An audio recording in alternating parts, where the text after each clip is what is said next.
புகை விட்டு கிளம்பும் ஒரு எரிமலையென, புகை விட்டு கிளம்பும் ஒரு புலியென, புகை விட்டு குமரும் எரிமலையென, பகை வெட்டி சாய்க்கும் வாளெடுத்தான் சூளுரைத்தான் சுடர்முகம் தூக்கினான்னு அப்படி வசனம் வர வர வர வர நமக்குள்ள இருக்கிற தமிழ் ஆறு அப்படி கொந்தளிக்கும் உள்ள.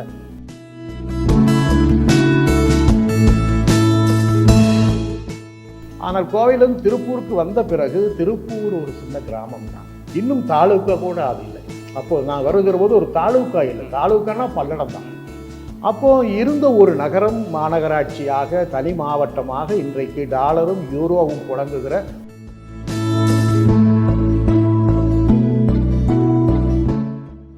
$89 திருப்பூர் ஒரு வாழ தகுதியற்ற நகரமாக இல்லாமல் இதன் விளைவாக அருகாமையில் இருக்கிற கிராமங்கள் முழுக்க வேளாண் அழிஞ்சு போய் குடிக்க தண்ணி இல்லாமல் வெகு சீக்கிரம் ஒரு பாலை நிலத்தை உருவாக்குகிற வேலை திருப்பூரை செய்து கொண்டிருந்த போது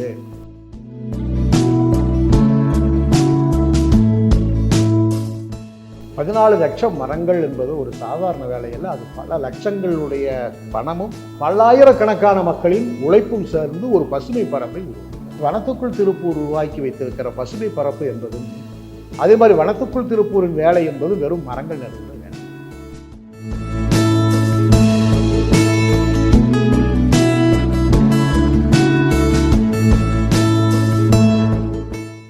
ஏன் நான் முதல்லயே சொன்ன மாதிரி நீங்கள் ஒரு பன்முகத்தன்மை கொண்டவர். நீங்கள் எழுத்தாளர், பேச்சாளர், சமூக ஆர்வலர், இதெல்லாம் பேச்சை பற்றி நீங்கள் ஏற்கனவே ஒரு விளக்கம் கொடுத்துட்டீங்க. எழுத்து மேலே ஆர்வம் இப்போ எப்படி வந்ததுயா? எப்போ இருந்து எழுத ஆரம்பிச்சிங்க? என்னுடைய எழுத்து முதல் கொஞ்சம் சின்ன சின்ன கவிதைகளாக தொடங்குச்சு. அதுக்கு காரணம் நான் சொல்ல போனால் சினிமாவான். சினிமாவில் குறிப்பாக ராஜா ராணின்னு ஒரு படம் இருக்குது, சிவாஜி நடித்த படம். அது அந்த படத்தில் கலைஞர் ஒரு மேடை நாடக வசனம் எழுதியிருப்பார். அந்த வசனம் பார்த்தீங்கன்னா, காவிரி தந்த தமிழகத்து பூமணலில் களம் அமைத்து சேர சோழ பாண்டிய மன்னர்கள் அப்படின்னு நான் தொடங்கு. அது நம்ம சங்க இலக்கியத்தில் வருகிற முழுக்க போர்க்கள காட்சி. போர்க்கள காட்சி தான் நாடக காட்சியாக இருந்துச்சு. இது இந்த தமிழினுடைய சந்தம் இருக்குது பாருங்கள், நீங்கள் ரொம்ப முக்கியம் அது. ஏன்னா தமிழ் மொழியை பற்றி கொஞ்சம் பேசணும். ஏன்னா அது ஒரு இயற்கை மொழி, இயற்கையிலிருந்து பிறந்த மொழி தமிழ். இன்னும் சொல்லப்போனால் இயற்கையினுடைய சாதாரண மக்கள் யாரெல்லாம் கடுமையாக வேலை செய்தார்களோ அவர்களின் வாயிலாக பிறந்த மொழி தான் தமிழ் மொழி.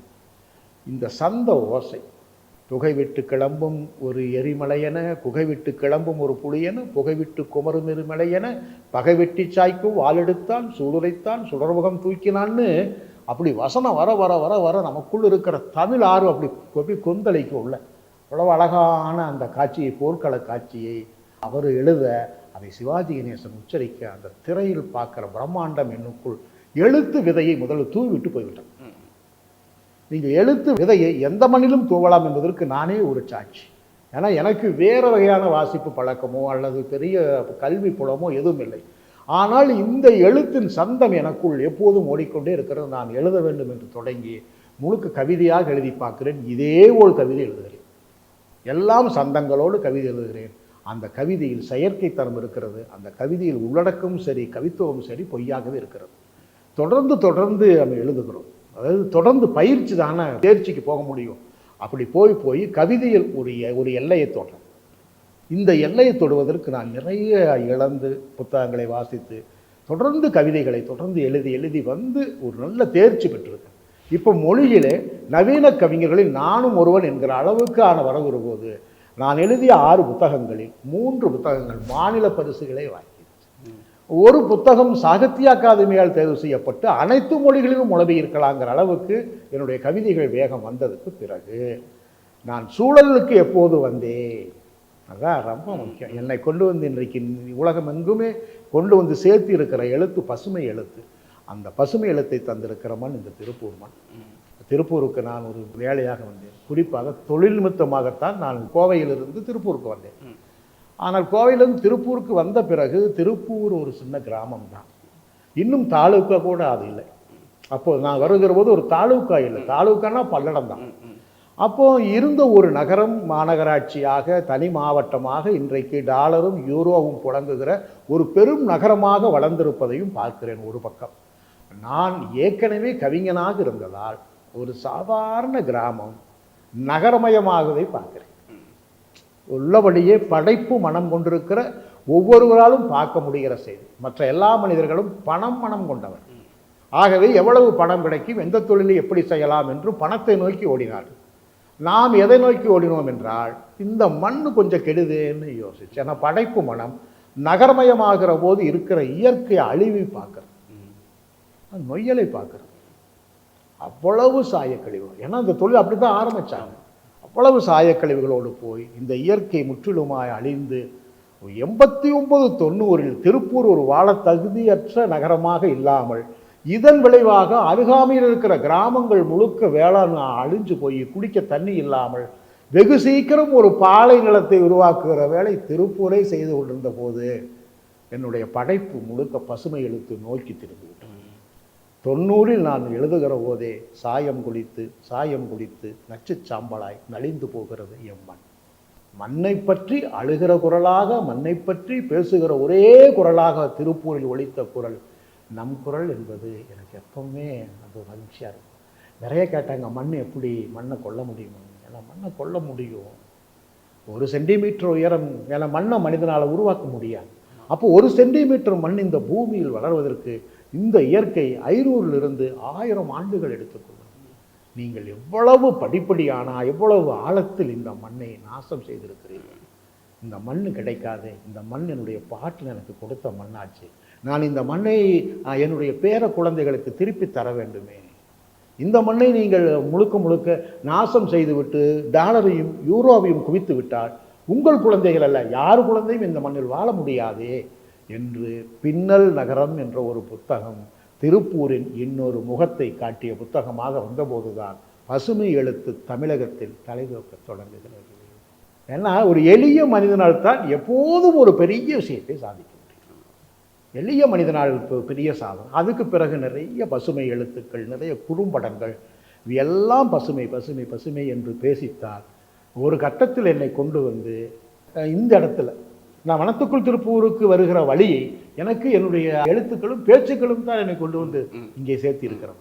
அது மாதிரி தொடர்ந்து எழுதி தொடர்ந்து இன்னைக்கெல்லாம் எல்லா பக்கமும் எனக்கு தெரிய என்னுடைய ரசிகராக இருக்கிற பயல்கள் மட்டும் ஒரு 10,000க்கு மேல் இருக்கிறார்கள். இந்த 10,000க்கு மேல் இருக்கிற எல்லா பசங்களும் என்னுடைய அன்பு தம்பிகளும் பசுமையே செய்கிறார்கள், பசுமையை நோக்கியே போகிறார்கள் என்பது நம்ம எழுத்துக்கும் நம்ம வாழ்ந்த வாழ்க்கைக்கும் அவ்வளவு பொருத்தமாக இருக்குன்னு நான் பார்க்குறேன். நம்ம வனத்துக்குள் திருப்பூர் கிட்டத்தட்ட 8 வருஷத்துல 14 லட்சம் மரங்கள் நட்டு வளர்த்து அதை பாதுகாத்துட்டும் வராங்க. அந்த பேருக்கு ஏற்ற மாதிரியே திருப்பூர் வனத்துக்குள்ள அடங்குற மாதிரி அவ்வளோ ஒரு பெரிய வனங்கள் இங்க திருப்பூருக்குள்ள உருவாக்கிட்டு வராங்க. இந்த மரங்கள்னால பறவைகளுக்கான பயன்கள் என்ன மாதிரி பயன்கள் இங்க நடக்குது, இயற்கையில என்ன மாதிரி மாற்றங்கள் இங்க மாறுது அப்படின்றத பத்தி கொஞ்சம் சொல்லுங்க. உண்மையில் இப்படியான கேள்வி தான் வெளியே போக வேண்டிய கேள்வி. 14 லட்சம் மரங்கள் என்பது ஒரு சாதாரண வேலையில், அது பல லட்சங்களுடைய பணமும் பல்லாயிரக்கணக்கான மக்களின் உழைப்பும் சேர்ந்து ஒரு பசுமை பரப்பை உருவாக்குது. வனத்துக்குள் திருப்பூர் உருவாக்கி வைத்திருக்கிற பசுமை பரப்பு என்பதும் அதே மாதிரி வனத்துக்குள் திருப்பூரின் வேலை என்பதும் வெறும் மரங்கள் நடுகிற வேலை. அதற்கு நீங்கள் சொன்ன போல முழுக்க பன்முகத்தன்மை இருக்கு. பன்முகத்தன்மை என்ன இருக்குன்னா, இயற்கை உணவுக்கு போயிடுறாங்க. இயற்கை உணவுக்கு போகிற போது பூச்சிக்கொல்லி மருந்து வேண்டாம். அது இயற்கை உணவு என்பது நஞ்சில்லாத உணவு, அதை பற்றியான முழுக்க விழிப்புணர்வு. அதே மாதிரி மழைநீர் சேகரிப்பு என்று இந்த இயற்கையை பாதுகாக்கிற பன்முக தலங்களிலும் சேர்ந்து இயங்கி ஒரு 14 லட்சம் மரங்களால் என்ன நடந்துச்சுன்னா, இப்போ எச்சா மரங்கள் ஆகிருக்கும். நான் ஏன் சொல்கிறேன்னு, என்ன பறவைகளை நிறைய சாப்பிட்டு இதுக்கு மேலே அது கொண்டு சேர்த்துருக்கும். இப்போ நாங்கள் போகிறோம் பல பக்கம் அங்கே போகும்போதே, நான் எப்போ எங்கே போனாலும் ஒவ்வொரு பறவையை பேசுவதற்கு நானும் சதுரகிரியும் போகிற போது வனத்துக்குள் திருப்பூர் நட்டு வைத்திருக்கிற மரத்துக்கு அடியில் உட்கார்ந்து தான் நான் பேசுவேன். இன்னொரு இடத்துக்கு நமக்கு வேண்டாண்டு போய் உட்காருகிற போது ஒரு 15-20 நான் சொன்ன அந்த 85லிருந்து ஒரு 92 வரைக்கும் இந்த திருப்பூர்லேருந்து காணாமல் போன நிறைய உயிர்கள் இருக்கு. அது ஊர்வன உயிர்களை பற்றி நான் பேசுவதே இல்லை. ஊர்வன உயிர்கள், கீரி எல்லாம் ஊர்வன உயிர்கள்.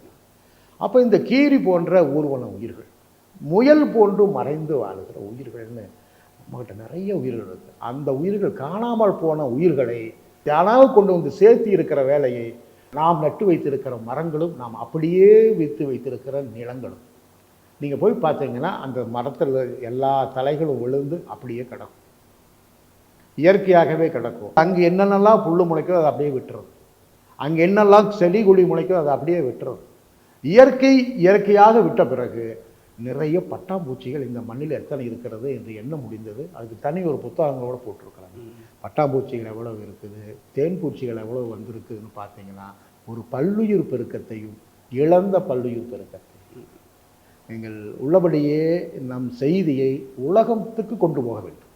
ஏன்னா உலகம் முழுக்க இன்னைக்கு இந்த காலநிலை மாற்றம் குறித்து பேசுகிறன்னா, அதுவும் பசுமை பரப்பை பெருக்க வேண்டும் என்று பேசுகிற இந்த உலகம் இப்படியான வேலையும் செய்ய வேண்டும். நிறைய மரங்களை நடுவதன் மூலம் நம்மோடு வாழ்ந்திருக்கிற பல உயிர்களை பாதுகாப்பதன் மூலம்தான் அதோடு சேர்ந்து நாமும் வாழ முடியும் என்கிற அளவுக்கு 14 லட்சம் மரங்கள் இன்னும் அதோடைய இலக்கு நோக்கி போய்கொண்டே இருக்கும். இந்த இலக்கை நம் இலக்கு என்பது இந்த மாவட்டத்துக்குள் மட்டுமே இதை நிறுத்தி கொள்ளாமல் இதை உலகம் பூராம் கொண்டு போக வேண்டும். உங்கள் இடத்துல ஒரு நல்ல செய்தி, நீங்கள் அடிக்கடி எனக்கு மகிழ்ச்சியான செய்தி சொல்லுங்கள் இந்த மிம்ஸ் மூலம். போன வாரம் திருச்சி மாவட்டம் தொட்டியம் போயிருந்தேன். எனக்கு ஒரு பெரிய பேனர் வைத்திருந்தார்கள். எனக்கு பேனர் வைக்கிறதெல்லாம் பிடிக்காது, இருந்தாலும் துணியில் பேனர் வைத்திருந்தார்கள். நான் இந்த நெகிழியில் வச்சிருந்தா கூட நான் பேசியிருப்பேன். ஆனால் என்னுடைய படத்தை பெருசாக வரைந்து வனத்துக்குள் திருப்பூரின் நாயகனே வருக வருகன்னு எழுதியிருந்தாங்க. எனக்கு அவ்வளவு மகிழ்ச்சியாக இருந்தால் கூட சொன்னேன், வனத்துக்குள் திருப்பூரில் எந்த நாயகனும் இல்லை, நாயகியும் இல்லை. வனத்துக்குள் திருப்பூரில் தலைவர்கள் இல்லை, வனத்துக்குள் திருப்பூரில் தொண்டர்கள் இருக்கிறார்கள். ஆகவே எனக்கு நீங்கள் அடுத்த முறை பேனர் வைக்கிற போது துணியால் வரைந்து தொண்டரே வருக வருக என்று எழுதினால் இன்னும் நான் மகிழ்வேன் என்று என்னுடைய பேச்சை ஆரம்பித்த போதுதான் இங்கே திருப்பூரில் இருக்கிற மக்கள் எவ்வளவு எளிமையான மக்கள் என்று மற்றவர்களும் புரிந்து கொள்கிறார்கள். அப்படியான செய்திகள் ஓடிட்டே இருக்குப்பா. ஏன்னா நம்ம வெற்றி அமைப்பின் நிறுவனர் திரு சிவராம் சாரும் வந்து ஒரு இன்டர்வியூவில் சொல்லியிருப்பாரு, நம்ம வந்து 70 வகையான மரங்கள் தான் நட்டோம், ஆனால் இங்கே வந்து பல்லுயிர் சுழற்சி நடந்தது அப்படின்னு சொல்லி ஒரு இன்டர்வியூவில் சொல்லியிருப்பாரு. இதை பற்றி கொஞ்சம் விவரமாக சொல்லுங்க. இல்லை, அவர் சொன்னது எவ்வளோ அழகாக சொன்னார் பார்த்தீங்கன்னா, இந்த உண்மையை ஒத்துக்கொள்ளுகிற இந்த பண்புக்கு பேர் தான் இயற்கையாளர்னு அர்த்தம். இயற்கையாளர்கள் என்னென்னா பொய் பேச மாட்டாங்க. அப்போ அவர் சொல்கிறார், நாங்கள் ஒரு 70 வகையான மரங்களை தான் நட்டோம், ஆனால் இப்போ இது 100க்கும் மேற்பட்ட வகையில் நாங்கள் பார்க்குறோம், அந்த மரத்தை நாங்கள் நடலே என்று ஒப்புக்கொள்ளுகிறது தான் உண்மையிலேயே இயற்கையாளர்களாக இருக்க முடியும். இந்த 70 வகை மரங்களை நட்டு பாதுகாத்ததின் விளைவாக அந்த மரங்களுக்கு பறவைகள் வருது.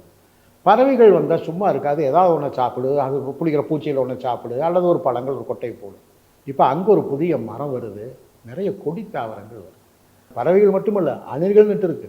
அது ஒரு 4 சதுரகுரியும் பல இடங்களுக்கு போய் பார்க்குற போது இவங்க ஒரு மரம் நட்டிருப்பாங்க, வாவானி மரம் சம்பந்தமில்லாம ஒரு 4-5 முளைச்சிருக்கு வெவ்வேறு பக்கம். இது யார் நட்டாங்க பார்த்தா அணில் நட்டுருக்கு.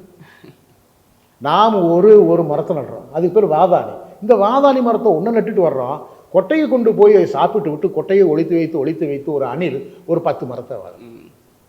நம்ம ஒரு மரம், அணில் 10 மரம் வளர்க்குது, பறவைகள் 30 மரத்தை வளர்க்குது. கொடித்தாவரங்கள் நிறைய வந்துச்சு, புல் நிறைய வருது, சின்ன சின்ன மரங்கள் வருது, சின்ன சின்ன புதர்கள் உருவாகுது. நீங்கள் அது தோப்பு ஆகலை, நம்ம நட்ட மரங்கள் அங்கங்கே நட்ட மரங்கள் தோப்பு ஆகாமல் ஒரு சிறு வனமாச்சு. இன்னும் சொல்ல போனால் அது ஒரு குறுங்காடாக மாறிச்சு. குறுங்காடு என்பது புல் நிறைய இருக்கணும், அதே மாதிரி புதர் செடிகள் இருக்கணும், கொடிகள் இருக்கணும். இருக்கும்போது நிறைய பல்லுயிர்கள், இதுக்கு பேர் பதுங்கி வாழும் உயிர்கள் நிறைய இருக்கு. பதுங்கி எதெல்லாம் வாழும்? கீரி பதுங்கி வாழும், பாம்புகளும் பதுங்கி வாழும், முயல்கள் பதுங்கி வாழும். இது எல்லாமே காணாமல் போன ஒரு காலத்தில் திருப்பூரில் ஒரு 10-15 ஆண்டுகளுக்கு முன்னும் முற்றிலும் காணாமல் போன அல்லது இல்லை என்று சொன்ன எல்லாமே நாம் நட்டு வைத்திருக்கிற அந்த புதிதாக உருவாக்கிற வனத்துக்குள் அவையெல்லாம் குடிவர தொடங்கி அங்கெல்லாம் இருக்கிறத நாங்கள் பார்த்தோம். பாம்புகளை நிறைய பார்த்தோம். அதை அவனுடைய வேலையை செய்து கொண்டு இருக்கிறது. ஏன்னா எலி அங்கே நிறைய இருக்குன்னு அர்த்தம். அதே மாதிரி 1-2 தவளைகள் அங்கே இருக்குது. நம்ம அந்த சொட்டு நீரில் அந்த தவளைகள் இருக்குது, அதை பிடித்திங்கிறதுக்கு பூச்சிகள் இருக்குது. நீங்கள் பாருங்கள், ஒரு உணவு வளையத்தையும் சேர்ந்து உருவாக்கி. அப்போ நம்ம வெறும் மரங்களை நடலை, ஒரு பல்லுயிர்களும் வாழுகிற ஒரு மிகச்சிறந்த வாழ்விடத்தை, உயிர்கோளத்தை தான் நாம் இங்கே உருவாக்கி இருக்கிறோம் என்கிற ஒரு பெருமை இருக்குது. நம்ம 14 லட்சம் மரங்களை நட்டிருக்கிறோம் என்பது மட்டுமல்ல, லட்சக்கணக்கான கண்ணுக்கு தெரியாத சின்ன உயிர்கள் தொடங்கி பெரிய உயிர்கள் வரை, கொஞ்சம் கொஞ்சம் பெரிய உயிர்கள் வரை, முயல் வரை எல்லாமே அங்கு வருவதற்கு, தங்குவதற்கு, வாழ்வதற்கான ஒரு வழியை செய்திருக்கிறோம் என்பதுதான் உள்ளபடியே பெரிய விஷயம். மற்றவர்களும் போய் சேர வேண்டிய செய்தியா. ஒரு பறவையை இழந்த தேசம் ஒரு மரத்தையும் இழந்தது அப்படின்னு சொல்லி நீங்கள் டோடோ பறவையை பற்றி ஒரு இது சொல்லியிருப்பீங்க. அது ரொம்ப அருமையான ஒரு பதிவு. அது அப்பதான் வந்து ஒரு பறவையோட முக்கியத்துவம் என்ன அப்படிங்கிறது அந்த வீடியோ பார்த்த அப்புறம் தான் நிறைய பேருக்கு அது புரிஞ்சுது. இப்போ இருக்கிற இந்த பறவைகளை நம்ம பாதுகாக்க என்னென்ன வழிகள் செய்யணும்? நம்ம மனிதர்களா நம்ம என்ன செய்யணும்? இல்ல நம்ம எதுவுமே செய்யாம விட்டாலே போதுமா? அப்படிங்கிறத கொஞ்சம் விளக்கமா சொல்லுங்க. பெரும்பாலும் பறவைகளை துன்புறுத்தக்கூடாது. அண்மையில் நீங்கள் பார்த்துருப்பீங்க, ஒரு காணொளி யூடியூப்பில் வைரல் ஆச்சு. அது என்னென்னா, இருவாச்சி பறவையை ஒரு பையன் பிடிச்சு கழுத்தில் கால் வச்சு அதை நசுக்கி கொள்ளுவான்.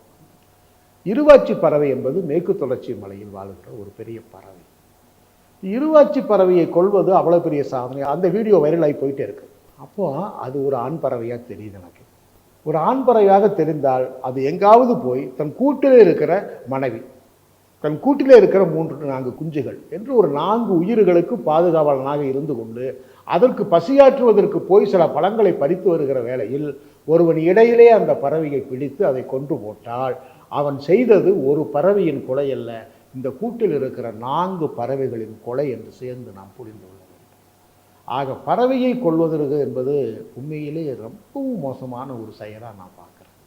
அப்போ என்ன ஆகுனா, இந்த காடுகளிலே மேற்கு தொடர்ச்சி மலையில் இருவாச்சி என்கிற பறவை இல்லாமல் போனால் சில தாவரங்கள் இல்லாமல் போகும் என்றெல்லாம் சில ஆய்வாளர்கள் சொல்வது ஒரு உண்மைதான். நீங்கள் சொன்ன அந்த டோடோ பறவையை பற்றி இன்றைக்கு உலகம் பூரா ஆய்ந்து விட்டு தான் அதை அந்த டோடோ பறவை பண்ணணும். அப்போது ஒரு பறவை இழக்கிற தேசம் ஒரு தாவரத்தை இழந்துரும் அப்படின்னு பேசும். ஏன்னா ஒரு பறவையை நம்மால் உருவாக்க முடியும், ஒரு தாவரத்தை நம்மால் உருவாக்க முடியாது. ஏன்னா நம்மகிட்ட விதை இருக்கு, நம்ம அதை நாற்றுக்களாக்குறோம். பெரும்பாலும் பதியமிட்டு நாற்றுக்களாக்குகிறோம். நாற்றுக்கள் செடிகளாக மரங்களாக வளர்கிறது. விதைகளை நம்மால் உருவாக்க முடியாது. அதுதான் விஷயம். அப்போ இன்னைக்கு விதைகளை பெரும்பாலும் கலப்பென விதைகளாக மரபணு மாற்று விதைகளாக மாற்றுவது கூட எதிர்காலத்துக்கான பெரிய துயரம்தான். ஆக இயற்கையை எந்த வகையிலும் மாற்றிவிடக்கூடாது. பெரும்பாலும் பறவைகளை பாதுகாக்க வேண்டும். பறவைகளுக்கும் உள்ள பசுமை பரப்புக்கும் நேரடியான ஒரு பெரிய தொடர்பு இருக்கிறது. அப்படிங்கிற செய்திகளைத்தான் நாம் சொல்லுவதற்குத்தான் பறவை அறிவோம் என்கிற அந்த நிகழ்ச்சியிலே நாம் எல்லா பறவைகளை பற்றி பேச முடியாவிட்டாலும் கூட மனிதர்கள் மிக எளிமையாக பார்க்குற பறவைகளைத்தான் நம்ம பேசியிருக்கிறோம்.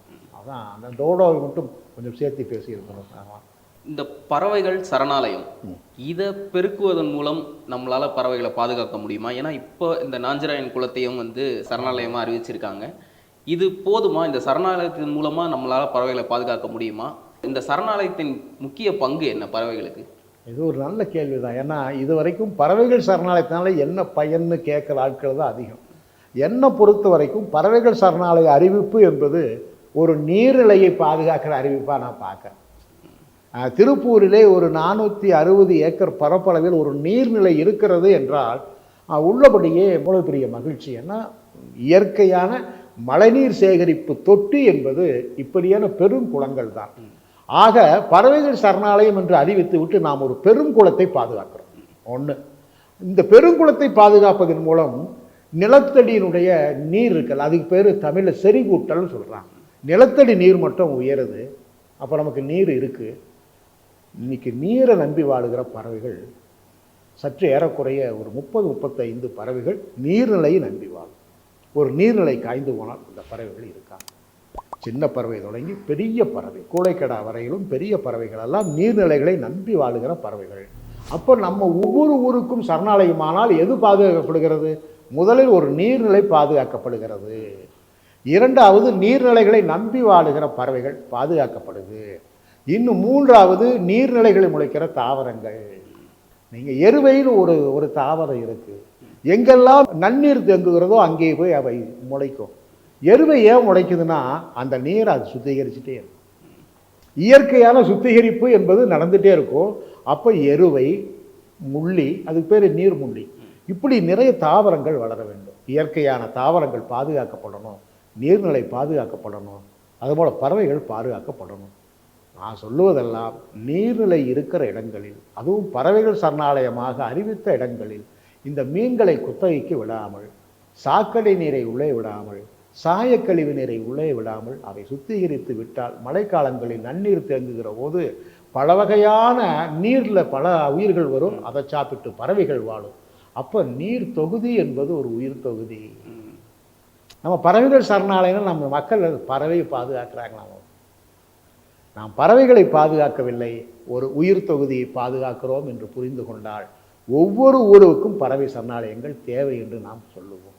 ஆக அப்படியான ஒரு வேலையை, அதுவும் இங்கே குறிப்பாக திருப்பூரில் ஒரு பறவை சரணாலயம் வருவதற்கு வனத்துக்குள் திருப்பூரினுடைய பணி, அளப்பரிய பணி, மகத்தான பணி.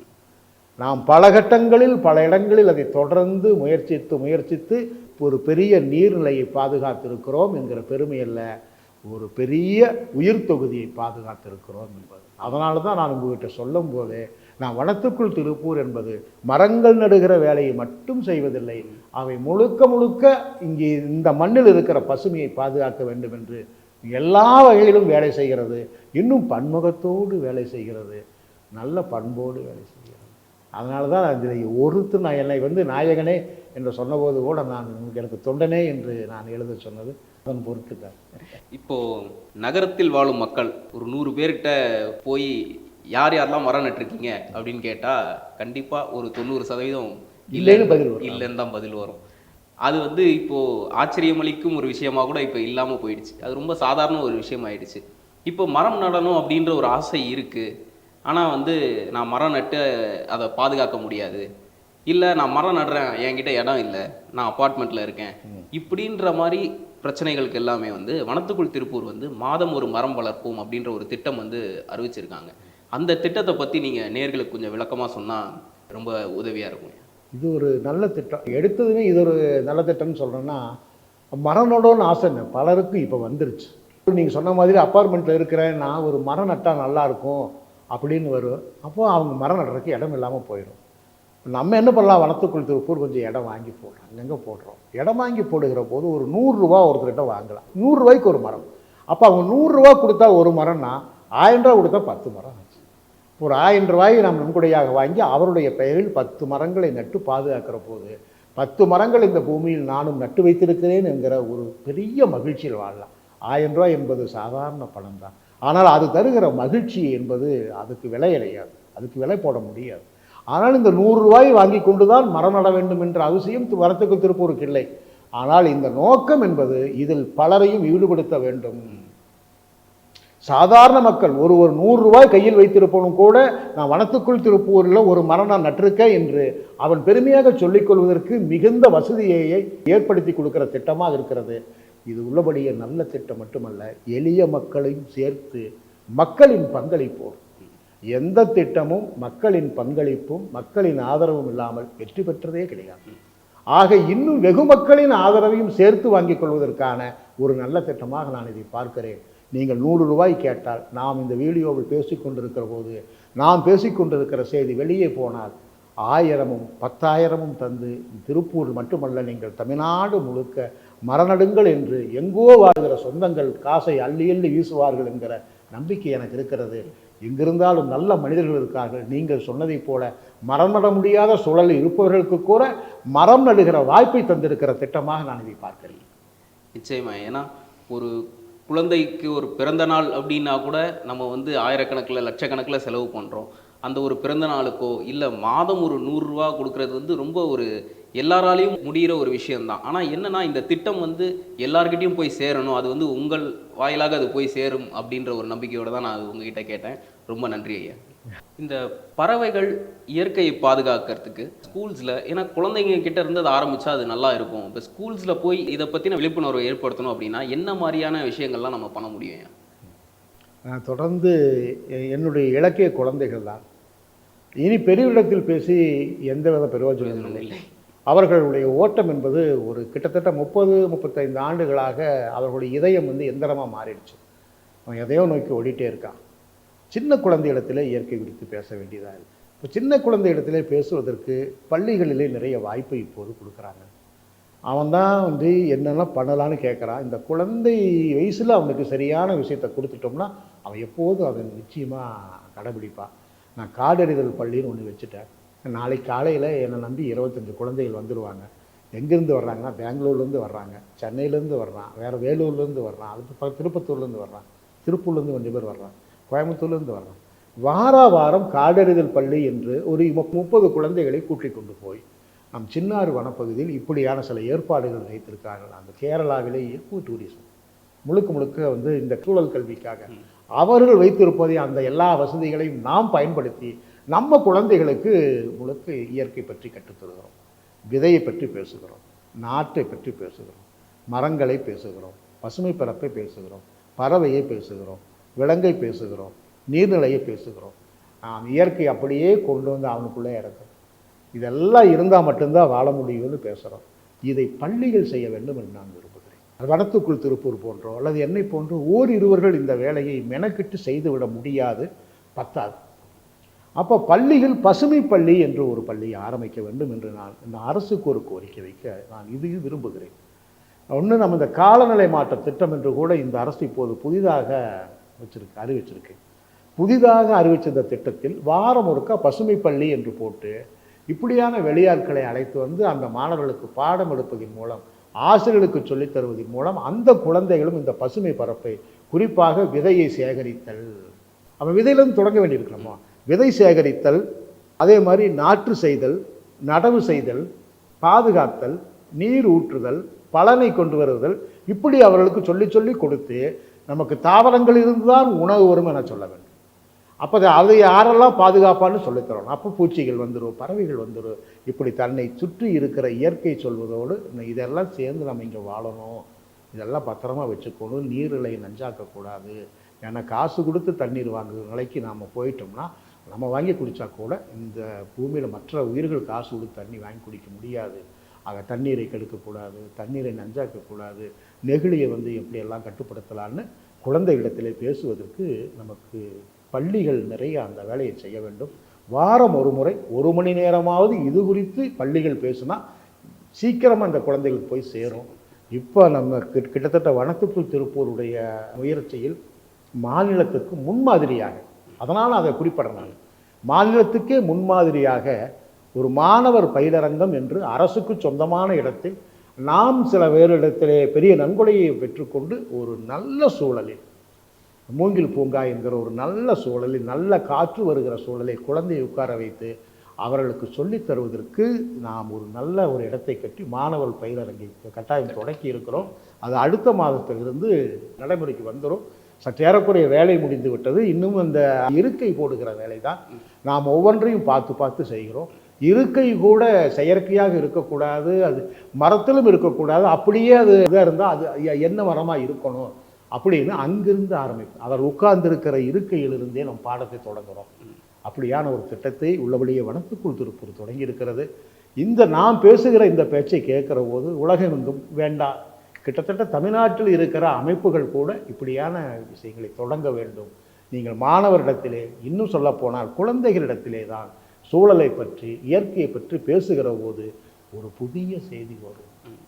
நான் நெகிழ்ந்து பேசியிருக்கிறேன். ஒரு கூட்டத்தில் பேசுகிற போது ஒரு பெரிய அமைதியும் வெடித்து அழுததை நான் பார்த்தேன். ஒரு 15 நாளுக்கு முன்பு ஒரு கூட்டத்தில் பேசுகிற போது பெண்கள் அதிகமாக உட்கார்ந்திருக்கிற அந்த அரங்கில், கொஞ்சம் கசகச என்று சத்தமும் போட்ட ஒரு அரங்கில் நான் பேச தொடங்குகிற போது இயற்கையில் சில கெட்ட வார்த்தைகளை கேட்குறோம். என்ன கெட்ட வார்த்தைன்னா, இன்றைக்கி பனி உருகுது, கடல் மட்டம் உயருது, பூமி சூடாயிருச்சு, நிறைய புயல் காற்று வருது, ஒரு பக்கம் பெருமழை வருது, ஒரு பக்கம் பார்த்திங்கன்னா அதுவும் இன்றைக்கி இந்த ஸ்பெயின் போன்ற நாடு, ஸ்பெயின் போன்ற நாடுகளில் 40 டிகிரி செல்சியஸ் வெப்பமெல்லாம் அவன் கனவில் கூட நினைத்து பார்க்க முடியாத ஒரு பக்கம் வெப்பச்சூடு, இன்னொரு பக்கம் பனி உருகுதல், ஒரு பக்கம் நடந்துகிட்டே இருக்குது, ஒரு பக்கம் பெரும் வெள்ளம், ஒரு பக்கம் பெரும் வறட்சி என்று இவ்வளவு கால மாறுதல்கள், இந்த கெட்ட வார்த்தைகளை எல்லாம் கேட்கும் தலைமுறையாக உட்கார்ந்து இருக்கிறது இந்த புதிய தலைமுறைன்னு ஆரம்பித்தேன். எல்லா பெண்களுக்கு ஒரு பெரிய பொறுப்புணர்வு வந்துடுச்சு. ஏன்னா இந்த கெட்ட வார்த்தையை கேட்கும் முதல் தலைமுறையாக என் முன்னே உட்கார்ந்துருக்கிறார்கள். இதை காப்பாற்றுகிற, இயற்கையை காப்பாற்றுகிற கடைசி தலைமுறையாகவும் இந்த குழந்தைகள் இருப்பார்கள் என்று ஆரம்பித்த பிறகுதான் நாம் பூமிக்கு தந்திருக்கிற நெருக்கடியை பெற்றோர்களும் ஆசிரியர்களும் அப்படி உறைஞ்சு போய் நாம் ஏதோ பெரிய ஒரு தீங்கு செய்திருக்கிறோம் என்ற ஒரு குற்ற உணர்வு அவர்களுக்குள் வர அந்த அரங்கம் அப்படியே உறைஞ்சு கிடந்தது. அதுக்கு பிறகுதான் நம்ம பேச்ச தொடங்கணும். அவங்களுக்கும் பொறுப்பு வருது. குழந்தைகள் ஆழ்ந்து கவனிக்கிறார்கள். நான் சின்ன சின்ன கதைகளோடு இந்த இயற்கையை காப்பாற்றுவதற்குரிய எல்லா செய்திகளையும் சொல்லி முடித்த பிறகு அந்த அரங்கம் களையவே இல்லை. இப்போ அந்த அரங்க பேச்சு முடிஞ்சால் ஓடி இருந்தால் பேச்சுக்காக வந்திருக்காங்க. இப்போ இந்த பேச்சும் அந்த அரங்கமும் ஏதேனும் ஒரு செயல் செய்ய வேண்டும். நான் என்ன செய்வது என்று கேட்கிறார்களே, அவர்களுக்கு வழிகாலாக, அவர்களுக்கு வழிகாட்டியாக நான் வனத்துக்குள் திருப்பூர் இன்னும் பல திட்டங்களை கொண்டு வர வேண்டியது. அதுதான் நமக்கு நம் முன்னாடி இருக்கிற மிகப்பெரிய கடமை. அந்த கடமையை நாம் எல்லோரும் சேர்ந்து செய்வோம். நீங்கள் சொல்கிறது வந்து இப்போ நம்ம புலிவாலை பிடிச்ச மாதிரி மாட்டிக்கிட்டோம். இதற்கான ஒரு தீர்வு வந்து நம்ம உடனே அதை செஞ்சு ஆகணும். அதை குழந்தைகளிடமிருந்து தான் ஆரம்பிக்கணும். அப்போ தான் அந்த தீர்வு வந்து நடக்கும். நீங்கள் சொன்ன மாதிரி பெரியவங்க கிட்ட இதுக்கப்புறம் சொல்லி அதை மாற்ற முடியாது. நீங்கள் இந்த பள்ளிக்கூடங்களை பற்றி சொல்லும்போது ஒரு சில ஆசிரியர்களும் வந்து உங்களோட வீடியோஸ்க்கு வந்து கமெண்ட் பண்ணியிருந்தாங்க. ஒரு ஆசிரியர் வந்து அவங்க சொல்லியிருந்தாங்க, இந்த மாதிரி உங்களோட வீடியோஸ் வந்து நான் என்னோடய கிளாஸில் வந்து பசங்களுக்கு போட்டு காட்டுறேன், பறவைகளை பற்றியான வீடியோஸ்லாம் நான் கிளாஸில் போட்டு காட்டுறேன், இந்த மாதிரி நீங்கள் எல்லா ஸ்கூல்ஸ்லேயும் வந்து இது மாதிரி நீங்கள் பேசணும் அப்படின்னு சொல்லி அவங்க ஒரு ரெக்வஸ்ட் ஒன்று வச்சுருந்தாங்கய்யா. ஸோ அந்த மாதிரி ஆல்ரெடி நீங்கள் பேசுகிற வீடியோஸ் எல்லாமே பள்ளிகளில் போய் சேர்ந்துட்டு தான் இருக்குது ஒரு பக்கம். இது இன்னும் ஃபுல் ஃப்ளெஜ்டாக எல்லா இடத்துலையுமே நடக்கணும் அப்படின்றது நம்ம வேண்டிக்கணும். இப்போது நேயர்கள் எல்லாருமே வந்து உங்களுடைய பறவைகள் வீடியோ எல்லாமே பார்த்து ஒரு பறவையுடைய தன்மை, அந்த பறவைகளுடைய பெயர்கள், நிறைய பேருக்கு பெயர்களே வந்து தெரியாது, எல்லாருக்கும் இங்கிலீஷில் தான் பேர் தெரியும், அவரோட தமிழ் பேர் தெரியாது. அந்த பெயர்கள் முதற்கொண்டு தெரிஞ்சுக்கிட்டு அவங்களுடைய குழந்தைகளுக்கு, குடும்பத்தினரில் இருக்க எல்லாருக்குமே வந்து அதை பற்றின நாலேஜ் வந்து ஷேர் பண்ணிக்கிறாங்க. எல்லாரும் கேட்குற கேள்வி, 25 பறவை பற்றி பேசிட்டீங்க, இன்னும் இந்த சீரீஸ் வந்து நாங்கள் தொடர்ந்து எதிர்பார்க்குறோம், இன்னும் மற்ற பறவைகளை பற்றி நீங்கள் பேசுவீங்களா அப்படின்னு சொல்லி எல்லாரும் கேட்குறாங்க. இந்த பறவைகளுடைய இந்த பறவைகளை அறிவோம் இந்த பாகம் 2 மாதிரி ஒரு தொடர் வந்து மறுபடியும் எதிர்பார்க்கலாமா ஐயா? இது ஒரு ஆரம்பம் தான், தொடக்கம். எனக்கு தெரிய நம்ம எடுத்து இந்த வீடியோக்களை வீடுகளிலே உட்கார்ந்து குழந்தைகள் உட்கார்ந்து பெரிய திரையில் போட்டு நிறைய பார்த்துருக்காங்க. அது பெரிய திரையில் பார்த்தவங்க அமெரிக்கா வாழ் தமிழர்கள் அதிகம்னு நம்ம பார்த்தோம். இப்போ இதை நிறுத்திட்டு இன்னும் அவங்களுக்கு அடுத்து கற்றுத்தர வேண்டியது பூச்சிகளை பற்றி கொஞ்சம் கற்றுக் கொடுக்கணும். ஏன்னா மரவட்டைக்கும் பூரானுக்கும் வித்தியாசம் தெரியாது. பள்ளி வீட்டில் இருக்கக்கூடாதுன்னு நினைக்கிறேன். கொசுவை பற்றி அவங்களுக்கு தெரியாது. ஏன்னா கொசுவை பற்றி தெரியும், கொசு ஏன் இருக்குன்னு தெரியாது, அல்லது கொசு ஏன் பெருகிருச்சுன்னு தெரியாது. இப்போ வெறும் பறவைகளை பற்றி பேசுவதை விட இனி பூச்சிகளை அறிவோம் என்கிற ஒரு 20 தொடரையாவது செய்து பூச்சிகளையும் அவர்களுக்கு அதை அறிமுகப்படுத்தினால், உயிர்களை, எளிமையான உயிர்கள், இதெல்லாம் அவங்க தினம் சந்திக்கிற உயிராக இருக்கணும். அவங்க காணாத, வாழ்க்கையிலே பார்க்க முடியாத எந்த உயிரையும் அவர்களுக்கு அறிமுகப்படுத்த வேண்டியதில்லை. அவர்கள் அன்றாடம் சந்திக்கிற உயிர்களை அவர்களுக்கு அறிமுகப்படுத்தி அதன் இருப்பை, அதன் பாதுகாப்பை சொன்னாலே நாம் இயற்கையை கற்றுக் கொடுத்ததற்காகும். அடுத்து அதை நோக்கி பயணிக்கலாம் என்று நான் விரும்புகிறேன். ரொம்ப மகிழ்ச்சி. அப்போது இதையே வந்து ஒரு அனௌன்ஸ்மெண்ட்டாகவும் கொடுத்துடலாம். இப்போ அடுத்து பூச்சிகளை அறிவோம் அப்படின்ற மாதிரி ஒரு தொடர் வந்து நேயர்கள் எதிர்பார்க்கலாம் கூடிய விரைவில். ரொம்ப நன்றி. கண்டிப்பாக. ஏன் வனத்துக்குள் திருப்பூர் இந்த 14 லட்சம் மரங்கள் நட்டு இயற்கை விவசாயம் வந்து நடக்கிறதால இந்த நஞ்சில்லா விவசாயம் வந்து இங்கே நடக்குது அப்படின்னு நீங்கள் சொல்லியிருந்தீங்க. இதில் வனத்துக்குள் திருப்பூருடைய ஒரு பங்கு, பெரிய பங்கு நீங்கள் என்னவாக கருதுறீங்க? நம்ம விரும்புகிறது அதுதான். ஏன்னா பூச்சிக்கொல்லி மருந்து அடிக்கக்கூடாதுன்னு ஒன்று சொல்ல வர்றோம். அப்போ அதுக்கு அடுத்து என்ன ஒன்று பண்ணுறோம், நம்மளே கற்றுக்கணும்னு சொல்கிறோம். அப்புறம் இயற்கை விவசாயம் நம்மளே செய்கிறோம், இயற்கை பொருளை நம்மளே விற்கிறோம். நீங்கள் எங்காவது பாருங்கள், இந்த மேலே வனத்துக்குள் திருப்பூர் அறப்பொருள் அங்காடின்னு இருக்கும். அறம் என்ன, தர்மம்னு அர்த்தம், ஒழுக்கம்னு அர்த்தம். அறத்துக்கு தமிழில் 1000 அர்த்தங்கள் இருக்குது. அதில் உண்மை இருக்குது, அதே மாதிரி வந்து அதில் ஒரு ஒழுக்கம் இருக்குது. இதெல்லாம் சேர்ந்தது தான் அறப்பொருள் அங்காடின்னு ஆரம்பிச்சு நல்ல பொருளை மக்களுக்கு சேர்த்த வேண்டும் என்று அந்த வேலையும் சேர்ந்தே செய்து கொண்டு வாய்ப்பு இருக்கிற பகுதி. இது ஒரு கூட்டு முயற்சி அப்படின்னு தொடர்ந்து உங்களுக்கு சொல்லிகிட்டே வர்றேன். யாரோ ஒருத்தருக்கு சொந்தமானதல்ல, பல கூட்டு முயற்சியில் எங்கெங்கெல்லாம் வாய்ப்பு கிடைக்குமோ அங்கே எதெல்லாம் செய்ய முடியுமோ அதை அவ்வளவும் செய்து வருவது தான் இதனுடைய வெற்றியாக இருக்குது. மற்ற எந்த அமைப்புகளுக்கும், குறிப்பாக தமிழ்நாட்டில் நான் பல அமைப்புகளை ஆரம்பித்தவன், பல அமைப்புகளுக்கு இப்போதும் தொடர்பு வைத்திருக்கிறவன்.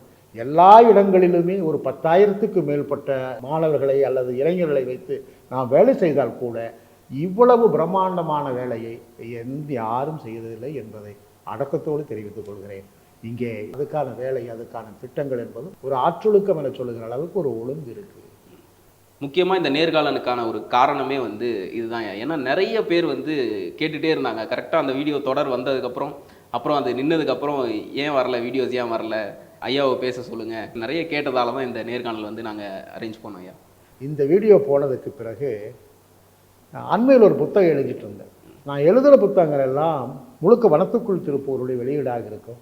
அதை வந்து ஹரிதான் பார்த்துக்குவார். எங்கள் புத்தகம் கொடுக்கறது, கொட்டேஷன் வாங்குறது, புத்தக நேர்த்தி என்பது அவருக்கு ஒரு பணி. இந்த வேலையை செஞ்சு கொடுத்துருவார், எந்த வேலையும் செய்ய மாட்டேன். ஹரிதான் அதை முழு பொறுப்பெடுத்துக்குவார். சிவராமையா தான் காசு கொடுப்பார். வெற்றி அமைப்பினுடைய நிதியில் தான் புத்தகங்கள் போயிட்டு இருந்துச்சு. காணொளி போகும்போது பாலாஜி சமூகம் என்று அமெரிக்காவில் டெக்சாஸ் நகரத்தில் வாழுகிற ஒருவர் சிவராமையா கொடுக்குற பணமா அவரும் நினைத்துக்கொண்டு ஒரு 50 ரூபாயை உங்களுக்கு நான் அனுப்புகிறேன், என் பெயரில் ஒரு புத்தகம் வரட்டுமே, அதை நீங்கள் வனத்துக்குள் திருப்பூர் எம்பளம் போட்டுக்குங்க, உங்கள் எம்பளம் போட்டுக்குங்க, நான் கொடுக்குறேன்னு நினைக்க வேண்டாம், எனக்கு ஒரு சிறு பங்களிப்பை தாருங்கள், நீங்கள் ஐயாவிடத்திலே கேட்டு அடுத்த புத்தகத்திற்கான அந்த தொகையை நான் தருகிறேன், என் தொகையில் உங்கள் புத்தகம் வருவது என்னுடைய வாழ்க்கையில் செய்திருக்கிற பெரும் வரமாக கருதுகிறேன் என நினைத்து அடுத்த நாளே 50 ரூபாயை அனுப்பிவிட்டான். நான் புத்தகத்தை போட்டுவிட்டு திங்கட்கிழமையில் ரொம்பவும் மகிழ்ச்சியோடு அவருக்கு புத்தகத்தை நான் சிவராமையருக்கு ஒப்படைப்பேன். இப்போது நாம் செய்திருக்கிற நல்ல வேலையை மற்றவர்களும் பங்களிக்கிறார்கள், அது எங்கெங்கோ கண்ணுக்கு தெரியாத தொலைதூரத்தில் இருந்தெல்லாம் பங்களிக்கிறார்கள் என்பதற்கு ஒரே காரணம், நாம் எல்லாரும் ஒரு வலையில் சரியான ஒரே சேனலில் நல்ல ஒழுக்கமாக இயங்குகிறோம் என்பதால்தான் நாம் அவர் கொடுத்த பணத்தை கூட அந்த புத்தகத்திலே குறிப்பிட்டிருக்கிறோம். இப்படி யாராவது உதவி செய்தால் இன்னும் நிறைய புத்தகங்களை அச்சிட்டு இந்த கிடைக்கிற இந்த வருவாயை அல்லது இந்த நிதியை பெற்றுக்கொண்டு நிறைய குழந்தைகள், இன்னும் சொல்ல போனால் அரசு பள்ளியில் படிக்கிற குழந்தைகளுக்கு பசுமை பள்ளியை நாம் தொடங்கி வைக்கிறோம். ஏற்கனவே அந்த பள்ளிகளிலே என்ன இருக்குன்னா ஒரு சுற்றுச்சூழல் மன்றம் இருக்குது, இன்னும் சொல்ல போனால் பசுமை படை இருக்குது. அந்த குழந்தைகளுக்கு நம் புத்தகங்களை நாம் எடுக்கிற சிறு சிறு படங்களை எல்லாம் கொண்டு போய் சேர்த்துவதற்கு எங்காவது இருந்து நிதி கிடைத்தால் அதையும் அன்போடு பெற்றுக்கொள்ளலாம். பெற்ற நிதியை உள்ளபடியே எதற்காக பெற்றோமோ அதுக்காக செலவிடுவதற்கு கூட மக்கள் இருக்கிறார்கள். நம்மை சுற்றி இந்த உலகத்தில் நல்ல மனிதர்கள் வாழ்கிறார்கள் என்பதற்கு அங்கே இருந்து ஒருவர் நமக்கு இந்த புத்தகத்துக்கு கொடுத்திருக்கிற காசும் ஒரு சாட்சியாக இருக்கிறது. நாம் அந்த சாட்சியை எப்போதும் அவரை என்னை பற்றி பேச வேண்டாம் என சொன்னார், நாம் அவரை பற்றி பேசாமல் இருக்க முடியாது என்பதற்காக நான் சொல்லியிருக்கிறேன். ஐயா, இறுதியாக 2 கேள்வி. நம்ம நேர்கள் எல்லாருமே உங்ககிட்ட நிறைய பேர் இந்த ஒரு கேள்வி வந்து ஐயா கிட்ட கேட்கணும் அப்படின்னு சொல்லி கேட்டுட்டு இருந்தாங்க. நீங்கள் பறவைகள் பற்றி நிறைய பேசியிருக்கீங்க. இந்த சண்டை சேவல் இதை பற்றி உங்ககிட்ட கேட்கணும், இதை பற்றி உங்களுடைய கருத்து என்ன? இது வந்து ஏன்னா இதுவும் வந்து ஒரு தொன்று வர ஒரு ஜல்லிக்கட்டு மாதிரி, அது ஒரு விளையாட்டாக தான் அதை வந்து இவ்வளோ நாள் பண்ணிக்கிட்டு இருந்தோம். இது நல்லதா கெட்டதா, இதை பற்றின உங்களுடைய கருத்து என்ன அப்படின்னு சொல்லி நிறைய பேர் கேட்டிருந்தாங்க அந்த கேள்வி. ரெண்டு கேட்க வேண்டிய கேள்வி அது. அதை பற்றி விரிவாக ஒரு புத்தகம் எழுதியிருக்கிறேன், நாட்டு விலங்குகள் அந்த புத்தகத்துக்கு பேர். அந்த புத்தகத்தில் எதற்காக சேவலை சண்டையிட வைத்தார்கள், கிடாய்முட்டு என்கிற ஒன்று, அது எதுக்காக தோணுச்சு, ஜல்லிக்கட்டு என்கிற மாடுகளை மோத விடுவது அல்லது மாடுகளை அடக்குவது தோணுச்சுன்னு வரலாற்று ரீதியாக பல ஆவணங்கள் கிட்டத்தட்ட தொல்பொருள் ஆய்வுகளோடு போய் தேடுகிற போது நமக்கு என்ன கிடைச்சிச்சுன்னா, அன்னைக்கெல்லாம் மன்னர்களின் ஆட்சி. ஒரு 500-600 ஆண்டுக்கு முன்பு, ஒரு 500 ஆண்டுக்கு முன்பு மன்னர்களின் ஆட்சி. மன்னர்கள் என்ன நினைக்கிறாங்கன்னா, மக்களை எப்போதும் ஒரு போர் வெறியோடு இருக்க வேண்டும் என்று மன்னன் விரும்புகிறான். ஏன்னா எந்த நேரத்திலும் எதிரி நாட்டிலிருந்து படைகள் வரலாம், எல்லா நேரங்களிலும் சண்டைக்கு மக்கள் தயாராக இருக்க வேண்டும் என்று மன்னன் விரும்புகிறான். ஏன்னா அப்போ நமக்கு என்ன நினச்சிச்சுன்னா, இன்னொரு இடத்த பிடிச்சிட்டே தான் இருக்கணும். ஒரு மன்னன் வந்து மாமன்னன் ஆவது, ஒரு ராஜன் ராஜாதிராஜன் ஆவது, ராஜாதிராஜன் சக்கரவர்த்தி ஆவதெல்லாம் என்பது அதிகாரங்கள். இந்த அதிகாரங்கள் என்பது நிறைய இடங்களை பிடிப்பதற்கான ஒன்று. அப்போ போர் வீரர்களை அதிகமாக வேண்டும் என்றால் அங்கே இருக்கிற இளைஞர்கள், தன்னுடைய மண்ணில் இருக்கிற அந்த மக்கள் ஒரு போர் வெறியோடு ஒரு சண்டையோடு இருக்க வேண்டும் என்பதற்காகத்தான் இந்த சேவலை சண்டையிடுவது. அப்போ சேவலை சண்டையிட்டு தானே சண்டையிடுவது, ஒரு சண்டை வரணும், அதே மாதிரி கிடாமுட்டு வரணும், அப்படி எல்லாம் வந்தது எல்லாமே இதன் பொருட்டு தான். எனக்கு என்ன வருத்தம் என்றால், அந்த புத்தகத்தில் சொல்லியிருப்பேன், மனிதர்களின் வாழ்க்கை ஓட்டத்தில், மனிதர்களின் சமூக அமைப்பில் உயிர்கள் சிக்கி சின்னாபின்னமாகி இருப்பதை நாட்டு விலங்குகள் பேசி இருப்பதை பார்த்துவிட்டு எனக்கு முதல் வந்த விமர்சனம் தஞ்சை பல்கலைக்கழகத்தில் அல்லது அங்கே இருக்கிற அந்த கால்நடை மருத்துவத்தில் இருந்து, ஐயா உங்கள் புத்தகத்தை வாசித்த பிறகு நாங்கள் இதுவரையிலும் படித்த சிலபஸ் என்கிற எங்கள் பாடத்தின் மீது பல கேள்விகள் எழுந்திருக்கிறது, எங்கள் பாடங்களை நீங்கள் பல இடங்களில் கேள்விக்குள்ளாக்கி இருக்கிறீர்கள் என்றெல்லாம் ஒரு பேராசிரியர், அவர் அந்த டீன்னு சொல்கிற அளவுக்கான ஒரு துறை சார்ந்தவர் எனக்கு ஒரு கடிதத்தை வெளிப்படையாக எழுதியிருந்தார். ஆக சண்டை சேவலாகட்டும், கிடாமுட்டாகட்டும், ஜல்லிக்கட்டாகட்டும், அது ஒரு சமூக அமைப்பின் வெளிப்பாடு. அது ஒரு சமூகத்துக்கு தேவையாக இருந்தது. அந்த காலத்தில் மன்னர்களுக்கு நமக்கு போர் வரி ஊட்ட தேவையாக இருந்தது. இந்த காலத்தில் அவையெல்லாம் தேவையில்லை. இந்த காலத்தில் தேவையில்லை. ஆகவே இப்போதும் சேவலை சண்டைக்கு விட்டு பார்ப்பதில் எந்த நியாயமும் இல்லைங்கிறதான் அந்த புத்தகம் பேசுகிற கருத்து. ஐயா, இறுதியாக ஒரு கேள்வி, இது என்னோட கேள்வி, இது கேட்கணும் அப்படின்னு ஆசைப்பட்டேன் நான். ஒருவேளை அடுத்த பிறவி இருந்தால் நீங்கள் பறவையாக பிறக்க வேண்டும் என்றால் எந்த பறவையாக பிறக்க ஆசைப்படுவீங்க, எதற்காக? நான் உள்ளபடியே அடுத்த பிறவி அல்லது போன ஜென்மம் இப்படியான விஷயங்களிலே ஒரு உயிரிழந்தாளனுக்கு, இயற்கையை நம்பவனுக்கு நம்பிக்கை இருக்கக்கூடாது. அடுத்த பிறவி எப்படி இருக்கும் என்றால் சொல்ல முடியாது. இந்த பிறவியில் நாம் எப்படி வாழ்ந்தோம் என்று இருக்கு. இந்த பிறவியில் நமக்கு இந்த பிறவி கிடைத்திருக்கிற நல்ல விஷயம். ஏன்னா அரிது மானிடராய் பிறப்பது அரிது அப்படின்னு அவ்வை சொன்னது போல அரிதான ஒரு மானிட பிறவி கிடைத்திருக்கிறது. இந்த பிறவியில் நாம் வாழ்ந்து கொண்டு பலருக்கு நன்மை செய்கிறவராக, பலருக்கு உதவி செய்வதாக, பல்லுயிரை பாதுகாப்பவராக, எல்லா உயிர்களும் இன்பம் எய்த வேண்டும் என்று நினைக்கிற நல்ல மனசோடு வாழ்ந்து கழித்தால் போதும். அடுத்த பிறவியை பற்றி நாம் யோசிக்க வேண்டியதே இல்லை. ஏனென்றால் அடுத்த பிறவியில் நான் இப்படி இருக்க வேண்டும் என்பதெல்லாம் ஒரு கனவு, ஒரு ஆசைதானே தவிர அதில் எந்த யதார்த்தமும் எந்த உண்மையும் இல்லை. இந்த மக்களை நாம் மூட நம்பிக்கையை நோக்கி நகர்த்தாமல் வாழும்போது ஏதாவது செய்து விட்டுப்போம்.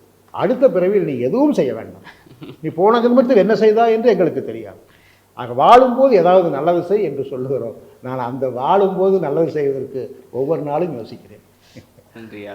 இவ்வளோ நேரம் உங்களுடைய நேரத்தை ஒதுக்கி நம்ம நேயர்களுக்காக நீங்கள் உங்களை பற்றின தகவல் நிறைய விஷயங்கள் நீங்கள் எங்களோட ஷேர் பண்ணிக்கிட்டீங்க. அதுக்கு ரொம்ப நன்றி. வணக்கம் ஐயா. ரொம்ப மகிழ்ச்சி. வணக்கம்.